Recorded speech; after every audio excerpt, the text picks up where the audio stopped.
Bonjour tout le monde, aujourd'hui je vais tenter de vous expliquer comment réaliser ce nail art à la peinture aquarelle.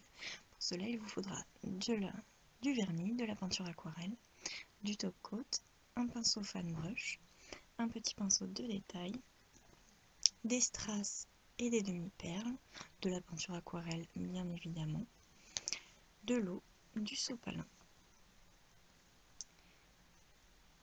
Alors j'ai commencé par poser ma base de vernis et ensuite je vais appliquer la peinture acrylique en 2 couches à l'aide du fan brush pour avoir le rendu le plus lisse possible. Tout simplement parce que l'aquarelle, ça n'accroche absolument pas sur le vernis. Cela dit, vous pouvez aussi utiliser un top coat mat ou un top coat classique, mais il faudra le poncer pour enlever toute la brillance. La peinture acrylique, j'ai choisi parce que je trouve ça plus facile, rapide et que surtout là c'est un turquoise iridescent de Jo Sonja et elle est vraiment magnifique. Le plus important c'est de toute façon d'avoir une base très claire parce qu'on va jouer sur la transparence avec l'aquarelle. Donc évidemment sur une base foncée on ne verra rien du tout et ça n'aura pas un joli rendu. Donc ensuite je vais commencer par tracer tous les contours de ma fleur. Donc pour ça je vais avoir besoin d'une peinture qui soit peu diluée et bien pigmentée.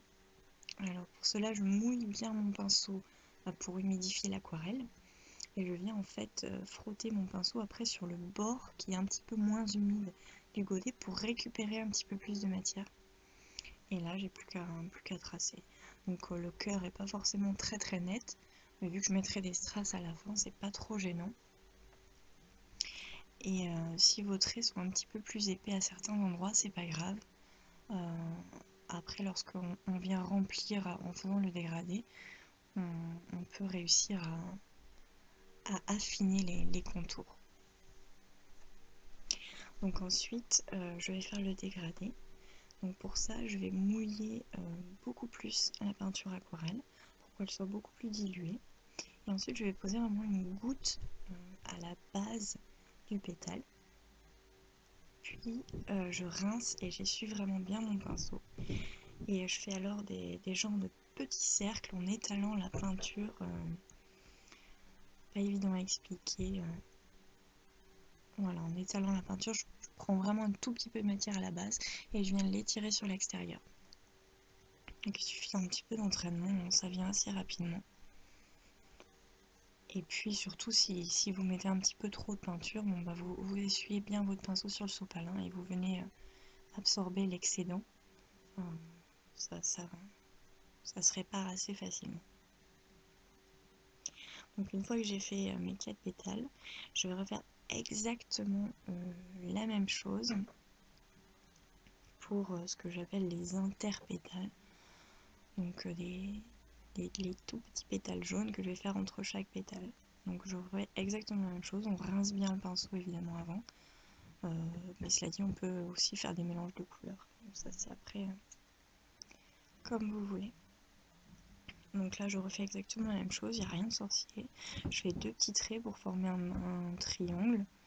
Sauf que là, au lieu de faire le dégradé en partant de la base, j'ai opté pour faire le contraire. C'est-à-dire que je mets beaucoup plus de coloration au sommet et je viens dégrader et jouer sur la transparence au niveau du cœur de la fleur.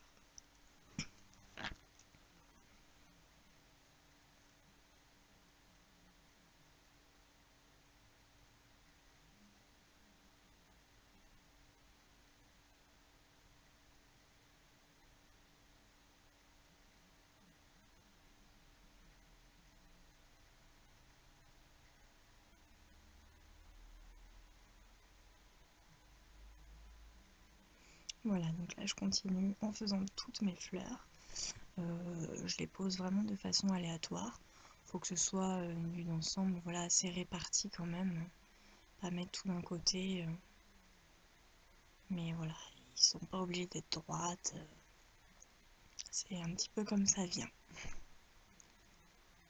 Donc là, il faut y aller assez précisément si vous voulez éviter évidemment de récupérer du jaune et de le mettre dans du bleu. Alors la dernière chose, je repasse tous les contours en noir pour donner un peu plus de contraste et de relief, et aussi pour cacher toutes les éventuelles petites bavures qu'on aurait pu faire. C'est vrai qu'en noir c'est aussi bien parce que là j'ai utilisé du jaune, donc jaune et blanc de loin ça donne pas grand chose. C'est vrai qu'en marquant les contours comme ça se voit mieux, c'est plus esthétique, à mon goût évidemment. Après chacun est libre de faire comme il veut.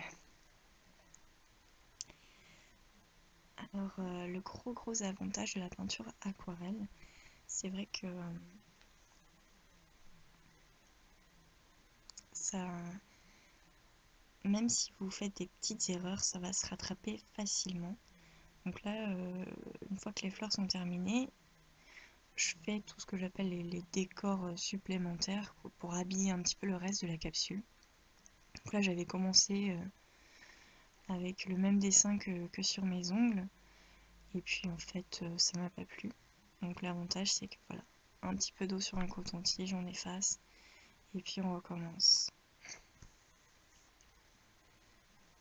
Donc du coup, là, j'ai opté pour des petites spirales qui font un peu office de pistil, donc mi-spirale, mi-pistil. Voilà, ce qui paraît, je fais mes spirales à l'envers, donc je suis pas la meilleure placée pour vous conseiller comment faire des spirales. Simplement, c'est vrai que le dosage au niveau de l'aquarelle est un peu plus compliqué. Il faut bien tremper son pinceau, bien l'imbiber de peinture et après éponger l'excédent sur le sopalin. Donc faut pas hésiter à repasser plusieurs fois parce que il faut avoir quelque chose de le plus fin possible. Je suis désolée pour l'image qui se floute un peu. Voilà, donc je fais la deuxième. Et puis au milieu, je vais faire un petit quadrillage, l'effet un peu rési, hein, qui est connu dans le nail art. C'est vrai que c'est pas... Bon, alors faut pas faire comme moi, faut éviter de suivre l'arrondi de la capsule, hein. Normalement les traits, faut les faire bien droits. Mais voilà, au niveau du dosage de la peinture, c'est la même chose que pour les spirales. Donc bien essorer son pinceau sur le sopalin avant d'arriver sur la capsule. Et vraiment pas appuyer du tout avec son pinceau.